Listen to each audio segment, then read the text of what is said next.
Bugun vitaminlarga boy salat o'rganamiz. Qani boshladik. Qiziljoylar, birinchi ishimizni garmlarni mayda somoncha qilib to'g'rab olishdan boshlaymiz. Ya'ni qattiq joylari bo'lsa olib tashlaydi, qildek qilib to'g'raysizlar sizlar.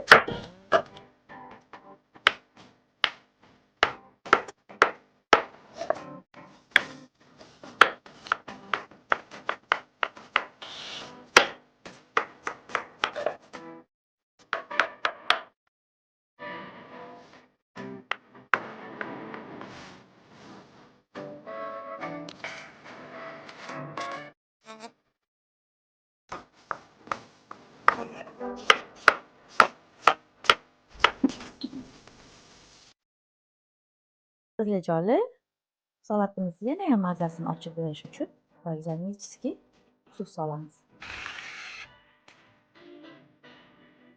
Qiziljoylar, salatimiz tayyor. Endi buni eng chiroyli joyi bu stolda chiroyli podacha qilishimizdir. Albatta, souslardan foydalanishingizni maslahat beraman.